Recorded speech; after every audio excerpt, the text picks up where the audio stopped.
Hello and welcome to Topham Chats, the show where I chat to various members of the Rooster Teeth community. I messed up my intro there, but that's okay. Today, my guest is Xcalante. How are you, Andreas? I am great, Mr. Topham. How are you, sir? I'm doing very well, apart from that flub. How unimpressive. But never mind, let's step over that and head straight into our first question. I would like to know, Rooster Teeth or Achievement Hunter? 100% Rooster Teeth. Okay, and why do you say that? Because, so I will tell you, I've done my own research on, the questions that you ask. Yep. Because I'm that guy. I'm like, I gotta research or else I'm not gonna get this right. There's no right or wrong. And as much as I love Achievement Hunter, and I do, it's just, it feels like they just put out so many videos every day that it's so hard for me to keep up with. Uh-huh. Because I have a job that, I go in at 6 in the morning here and I leave at 3:30 typically. Yeah. Mm-hmm. And it's like, whoo, that is way too many videos for me to watch. But in reality, the main reason when I boil it down, podcast. Yep. I love the Rooster Teeth podcast. It's what inspired me to do my big things as well. So. Ah, cool. Yeah, I find the podcast drew me in, and from there I've just been like, oh, there's a million podcasts to listen to, and there's not enough time. There never is. I'm actually glad this week that they've put up 3 Five Nights at Freddy's videos because Yes. I don't watch them at all, so I'm just like, yay, that's content I don't need to watch. So I don't need to keep up with it. I'm like, I know it kind of sounds weird to be like, oh yeah, I'm glad I don't have to watch that. But it's kind of like, I don't like those things at all. So I'll just kind of step away from it. And that's the weird thing with me is I'm like, Five Nights at Freddy's? Okay, I might actually want to watch those. Crazy. So how did you discover Rooster Teeth? Was it through Red vs. Blue, like a lot of people, or was it through the podcast, or was it in any number of other ways? So I actually started with Red vs. Blue, I want to say about 8 years ago. I watched it online with, at the time, it was one of my really good friends who, we're still good friends, we just don't get to see each other that often anymore. But he was like, oh, you love Halo, we play Halo all the time, watch the show, it's amazing, it's funny. Fell in love with it, watched it for about 2 years, and I kind of fell out of it, because I was young at the time, so my parents didn't like me watching shows like that, I guess, so to speak. Yeah. But I fell back into it, I want to say about 3 years ago, and it started with the podcast. I started watching them on YouTube, and then I was like, man, I love this. This is amazing, just being able to talk online and have people hear you and see you and just essentially just shoot the crap with your friends. And it was great. I loved it. And I think I want to say I joined the community maybe 2 years ago, or about a year ago at this point, I should say. It's going to be 2 years soon. And initially I wasn't really into it. I was like, oh, whatever, I'll have the community site, but and I started just getting into it more recently. Cool. Yeah, that's like me, really. I discovered it through Red vs. Blue about 8 years ago. And then I went to university, signed up in November of that year. So I probably discovered it about this time 8 years ago as well.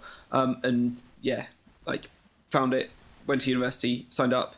I actually got a 360 after and played my first Halo way after I knew what Red vs. Blue was. So that was a whole ordeal of different things.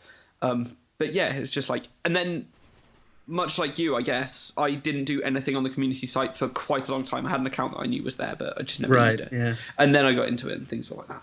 But yeah, what prompted you to join the site? Was it like, oh yeah, the podcast there, I'll pay sponsorships so that I can get to see it a week early and... Yeah, that's exactly what it was. I figured, I think at the time whenever I first started watching the podcast, I was working retail. I've worked retail my entire life except until recently.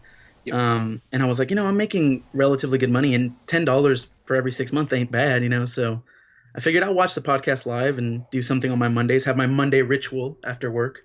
Yeah. And just from there, I decided to join the community and try it out and see what it was. Cool. So how did you first dip your toes into the community? Man, I want to say that my first post was, uh-oh, here we go, or something like that, where I was just like, I have no idea what I'm doing here, but let's give it a shot. Whenever it comes to Facebook, I've got that down pat. I can do Facebook all day. But whenever it came to the Rooster Teeth community, I was like, journals. I don't have much to say, I think. But I found a way to, get my voice out there. And I guess the biggest thing for me was I would see people who would have a bad day on the Rooster Teeth website, and I would be like, hey, you know what? I'm here for you if you need me. Because at the end of the day, I think that's we're all a family. We're the Rooster Teeth community, the Rooster Teeth family, and I just found my family with Rooster Teeth. So, Cool. Yeah. What's been really cool recently has been the Spread the Love group. Like, I'm an admin for it, so I'm slightly biased, but Kiwis put the list together and the forum of people to just like, here's a list of people that might be having issues, or just like post a person that might be having troubles, or just like a negative post, and then everyone just it's just like, yeah, go swarm them with positivity and happy things. Yeah, it's like we absolutely bombard them with just joy and happiness, and I'm here for you if you need me's and things like that. Yeah, so it's always it's great to see those kind of things going on, and that's one of the things I really enjoy about it as well. Because yeah, we don't we might not have necessarily met any of the people that are on there. I know there's a load of people I haven't met, but I hope to. But yeah, everyone's there for the same reason, so. Yeah, absolutely. We've all got something in common, which is the best thing. Yeah, cool. So, you said about the podcast inspiring you. How does it inspire you, and what has come of that creatively? Let's see. This is a story, so get ready. Mm-hmm. Put on your story hats. Oh, I've got it on already. So I started listening to the podcast, I'd say about 3 years ago, and I absolutely fell in love with the idea of just, like I said, going on the internet and being able to just say what you want, say what you feel for that week or that day. And I was like, man, I could do this. Like, I do this with my friends already. We just don't have the recording equipment, and one thing led to another. I eventually was able to go to RTX, in 2013, and I got to sit in on the live podcast, and I got to watch it as it happened. And it was in that moment while I was, in that, I guess, room. It's like a ballroom in the Austin Convention Center. And I said, I'm going to start my own podcast one day. And it was absolutely amazing. And it took me, about a year and a half to come up with just a name for my podcast. And it was terrifyingly crazy. I remember I was listening to Kevin Smith's audiobook. And at a certain point, he says something along the lines of, at the end of the day, we ain't saying much whenever he's talking about podcasts. And I immediately was like, there it is. That's the name of my podcast. The Ain't Saying Much podcast. Nice. I was like, it's just a bunch of dudes who ain't saying anything, and I loved it. And I mean, Rooster Teeth was really the true inspiration for me to come up with a podcast, because I was like, this looks like something that is creative, that I can get my own voice out there, and I can say things I want to hear, or say things that I want to say, and people can hear it. They like it, awesome. If not, it's still just for me at the end of the day. Cool. So, I'm going to go off on a bit of a tangent here. Yeah, go ahead. What I think I can't remember. I listen to so many community podcasts that I'm just trying to keep up with them. What kind of podcast is yours? Is it just mates getting together and all recording together? That's what I remember from it, and I'm pretty sure that's right. Yeah, we've gone through a couple changes. Originally, it was very much if you know Game Over Greggy and Greg Miller, all of them, It was originally very much so topic based, and then we just came to the conclusion that topics are great, we love them, but sometimes they can get very boring. Yeah. So we decided, you know what, we're not so great with topics, so what we've kind of evolved into is, all right, let's find out what happened this week, and then we can just, talk with each other and have a few drinks, have some pizza, and just hang out. And essentially it's just a couple of people getting together and just talking about their weeks and making fun of each other. Nice. Yeah. So it really is like the Rooster Teeth style podcast with a static cast, and Absolutely. I say static, but yeah, I mean we have some regulars. I'm on it every week. I've only missed one episode ever, and that's because I had to go out of town. But we have our group of people who come on. It's myself and our audio guy. His name is Jeremy. We are, I guess, essentially the Gus and Bernie of the podcast, and then our Barbara and Gavin would be Jesse and Jason, who come on occasionally and are just there to be funny. Cool. Where was I going to go with this question? I don't know. You said about listening to Kevin Smith's audiobooks. Do you listen to any of his podcasts? Oh, absolutely. Good. Man. So from 6 to 2:30 at work, all you will ever hear come out of my office is either music or podcasting. Nice.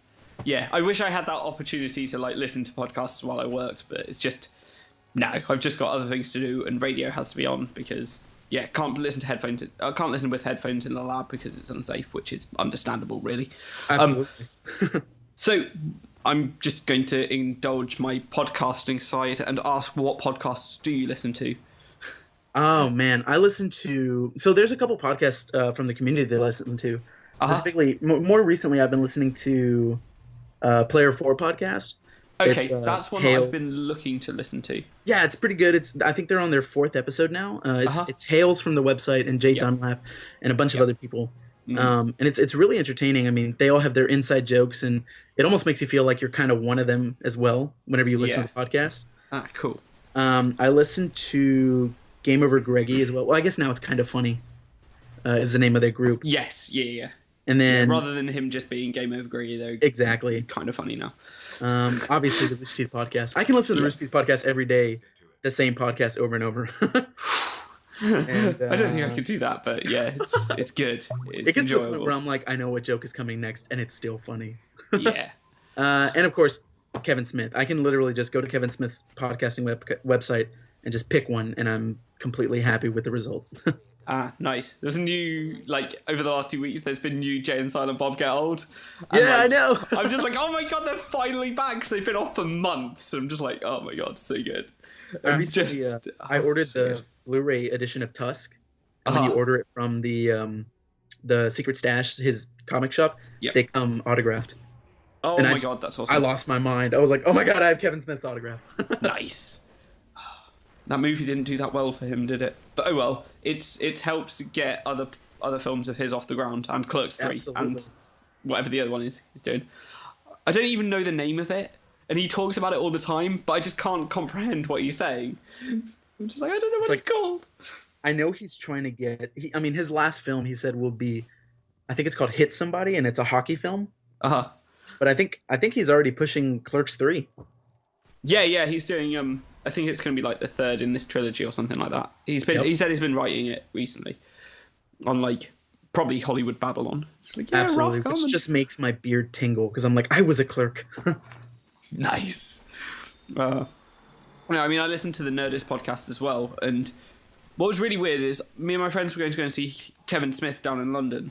Like him and Ralph Garman were doing Hollywood Babylon. Then it was Jay Muse's Jay and Silent Bob's super groovy cartoon movie. Oh, and yeah. then the Jay and Silent Bob Get Old. They recorded like Hollywood Babylon and the Jay and Silent Bob Get Old on the same night, and it was awesome. We saw them both, but the day before, because I think we went on Tuesday or something stupid, and on the Monday I think Ralph Garman was on the Nerdist podcast. So it's just like, oh, who's this guy? And he was talking all about it, and then we went to it, and he was on. I was on the stage. I was like, what the? How is this sequence of events? How did this happen? I was so confused. It's like, this guy sounds so familiar. I was like, he was on the podcast I listened to yesterday. That's exactly it. It's like, oh man, just like the whole way things just work out. And like, you listen to a whole bunch of podcasts like around the community and like even the bigger ones, and they'll always be like, even if like they're not covering the news that's going on, something will get picked up by a lot of them that just doesn't seem to have any relation as well. I'm just like, oh my god, that's amazing that everyone's talking about the same thing, and they could have been recorded like weeks apart, but they'll all come out at the same time and just like be talking about the same thing. I'm like, what? It's like the most perfect example of that is that blue and black or white and gold dress. Every podcast talked about that. Yeah, that's kind of current. The thing is, like, you can listen to some and they'll be talking about, I don't know, I can't think of a good example right now, but yeah, I've heard it a few times, and like 3 different podcasts have been talking about something that came out like a year and a half ago. And it just doesn't make any sense. I'm just like, oh my god, that's crazy. It's just collusion. They're all working together. Yeah, they're all working together. We've all got secrets, damn it. Crazy. Well, oh my god, my brain has stopped working, but there's words and everything. So what do you do aside from your podcast? What kind of other, I don't know, creative things do you do, and how do you enjoy your time when you're not working? Well, let's see. So whenever I was younger, I mean, everything is when I was younger, I guess. Yeah. When I was 18, I was a professional mariachi for a full year of my life. So for me, it's just playing music. I mean, I play guitar, not very well, but I play it. Uh-huh. But I'd say the same. I play guitar, but not very well. But exactly, you know, it's that humility, you know. But I guess the most creative thing that I do aside from the podcast would be I play a lot of Dungeons and Dragons. Oh Um, my god. How every did I not Friday, know my friends and this? I all get together and we play for, geez, maybe 6 hours straight. Nice. Actually, we just played last night and we finished a campaign that had been going for a year and a half, and it was just kind of like a bittersweet moment. Was it that you'd run out of story, or was it and wanted a new DM, or was it just that your characters there's nowhere for your characters to develop? No, actually, it was just, this was the ending of the narrative that, was decided by the DM. He was like, this is the ending that you were supposed to get. So good Oh, on you. nice. Awesome. Did anyone die along the way? Oh, man. You have no idea. I think my character was the only character who had started from the very first session of Dungeons and Dragons and lived all the way to the last session. Oh, man. And I think that was just by sheer luck. Nice. Yeah, I had some. Because I'm playing a half-orc barbarian, I'm running in and just attacking wildly every single time I get the opportunity, and it doesn't suit me well. Like, I prefer to be sneaky and everything. I betrayed everyone as well this week, like, because I play Dungeons and Dragons as well. I'm sure other people know, but like, yeah, I just betrayed everyone. Like, there was a hostage we were supposed to be rescuing. So instead of rescuing the hostage, I walked up and swung my axe and beheaded him rather than saving him. Annihilated him. We were supposed to be saving him, and then that made the person that had captured him mad because he needed information from him, and I was just like, oh well, chaos. See, like my character, I always play. Well, I don't always, but in this session, I was playing a rogue assassin, and just it doesn't matter where we are, what the situation is. Every time we enter a room, I just roll to hide. Because my hide was it was so astronomically high that it got to the point where my DM was just like, look, I know you're going to hide. You don't have to roll. Nice. So, what was I going to say? Something about DM. So you play a, rogue assassin? Yes, I play a rogue assassin. Nice. His name is Sifras Ithran, which means the mighty sword of God in a Middle Eastern language that I forget right now because I'm just awful at remembering things. Oh, well. And, oh, man. So you've been playing it for a year and a half, like on the same character. Oh, yeah, that's crazy. It was a year and a half with the same character, and we change every other week. We play different campaigns. Okay. Everyone in the group has their campaign that they DM, except for me, because I'm attempting to. I'm a huge fan of the Telltale video game series. Any of them. Yeah. So I'm trying to create my own campaign where it's mostly based off of narrative choices rather than stats for fighting and things like that. Yeah. Right. It's proving to be a little bit more difficult than I thought it would be. Nice, yeah. My DM recently, he's been because we've only got one because we've only started playing recently. He's trying to make each each session just a single like episode like kind of thing. Okay. So he's trying to make sure that he gets everything done in a night that he has planned, and he's just like he's doing it night by night rather than. I think he's got a full like story planned out of where he wants us to go and everything. That's really cool. But he's broken it down for like the next few weeks, and then he'll change the weeks after, like according to however things go. Like I don't think anyone was expecting me to kill the character as well, so he was pissed as well at that. I was like, yeah, this is great. Oh man, that's we were playing about 4 or 5 weeks ago. And there's a character in my DM's campaign that is essentially the most powerful being in existence, aside from any of the ancient gods and things like that. And he was only known as the Old Man. And essentially, all the enemies and allies in the game didn't matter what was going on in that moment. If he shows up, everyone is fighting him. Doesn't matter at all. And the probability of this happening, I think, is a 0.000125%. I shot an arrow at him, and I rolled 3 natural 20s in a row. Oh my god. And I broke his game. He legitimately was mad at me for rolling 3 natural 20s in a row. He's like, you killed the oldest character in my campaign, and I have no story anymore. So we're going to take a few weeks off because I got to write some stuff. Oh, man, that's crazy. That reminds me of a story I heard. I can't remember who was telling it. I can't even remember where I heard it, but they were saying that if they rolled a 20 for a critical, to get into critical range, they'd roll another 20. And if they rolled 2 20s in a row, they'd get an insta-kill. Yeah, that's essentially what it is. And, and they said that the first thing they got put in a jail, and they still had like a dagger in their pocket. So they pulled out the dagger and stabbed it through the bars at the person. But he rolled 2 20s, so he insta-killed the person that was outside, and it turned out that was like the main boss for the campaign. Oh, jeez. It's like, oh my god, they ruined it in like the first session. Like, I can't remember where I heard that story, but I was just like, that might be one of the greatest Dungeons and Dragons stories I've ever heard. But they told it so well. I might need to dig that out at some point. Like try and find where I heard that. But I hear so many things like that make playing D&D just so much fun. Yeah, it's just like, oh, this is the best. What was I going to say? I was going to say, what games have you been playing recently? Oh, man. So I'm a huge console junkie. I have both a PS4 and an Xbox One. Okay, same here. But you know what's funny? I have a really crappy computer. Just because, I mean, I use it to get on the Rooster Teeth website, and that's about it, and Facebook. Yeah. Mm-hmm. But recently, some of my friends have been getting me back into League of Legends. Oh, no. I know. It was a mistake. Because I have a love-hate relationship with League of Legends. I love it when I'm doing well, but whenever I'm just doing garbage, I hate myself. And I'm like, why am I playing video games? It's the worst. I can imagine. Cool. Well, I guess we've reached the part in the show where I get you to ask me anything you want. So let's see what can frustrate my words and get me to ramble. I had a very unique question. So let me give you some backstory on this. I can tell that there are 3 very specific games throughout the history of my entire gaming experience that led me to where I am today. The first one would have been Zombies Ate My Neighbors on the Sega Genesis. Okay.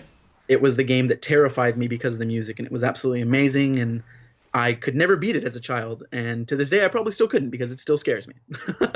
And then the next one would have to be Grand Theft Auto 2. I believe in Grand Theft Auto 2 it was still the bird's eye view, yes, it was. God's eye view. Mm-hmm. And if you ran over the Elvis impersonators and you ran over all of them in a row, it would say or it would say Elvis has left the building. And that was the second game that just led me to my journey here. And then the third game would have to be Fallout 3.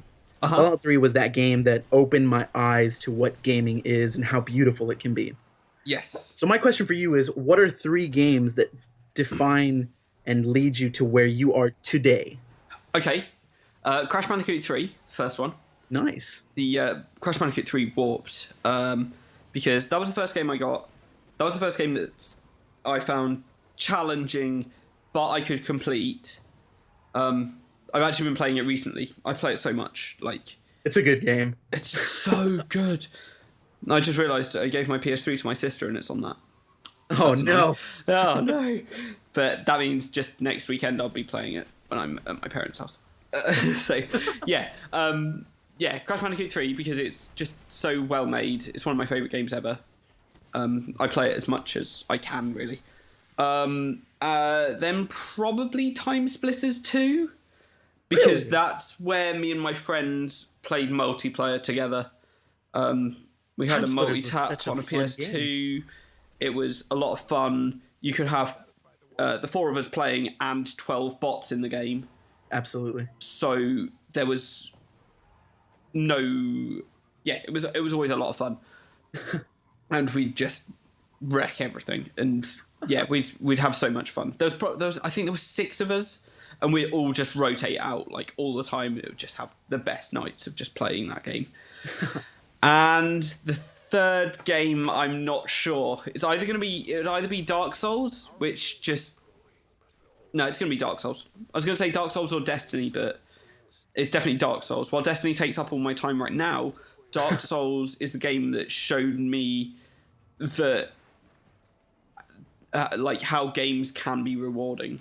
Beating a boss in Dark Souls was just a huge challenge. It took me 80 hours to go through the campaign the first time, and that was time I invested in it and tried to just beat the game because it was so damn hard when you go through it. Now I could probably run through it in about 8 hours or so. It's not... Wow. I don't find it difficult anymore because I spent so many hours playing. I have a character on there that I still play that's 125 hours in because New Game Plus just ups the difficulty of the enemies. They have more health, and I think some of the bosses have new strategies. I can't remember. It's been a while since I played it. But yeah, it's one of those games that And the story isn't there, but it is if you look for it. And looking for it and learning about it by not playing it is one of the things that makes me, I guess, enjoy Destiny as much as I do. Right. Because there's still more to read that isn't immediately presented to you. And so Dark Souls makes you read the item descriptions and everything like that. Whereas Crash Bandicoot 3 was nice and straightforward. Time Splitters 2 was a first-person shooter. And Dark Souls is your RPG where there's nothing, but you need to learn about everything. And you do, because it makes you. And I just always will remember Dark Souls as the game that hates you. It's an absolutely amazing game, but I've spent far too many hours playing that game. But it's fine. it's easily one of my favourites, and definitely the third choice in the question you asked. Those are good games, man. I'm applauding you. That's good. Excellent. Thank you very much. So with that, thank you very much for being my guest. Absolutely. Thanks for having me on. Okay, that's cool. Where can we find you around the place? Let's see. On the Rooster Teeth site, I am Xcalante. Just Xcalante, because people get confused by that. On Xbox Live and the PSN Network, that's the exact same. And I guess the last place that you can find me would probably be the website for the podcast, which is ain'tsayingmuch.com. Awesome. And with that, thank you everyone for listening. Goodbye. Adios.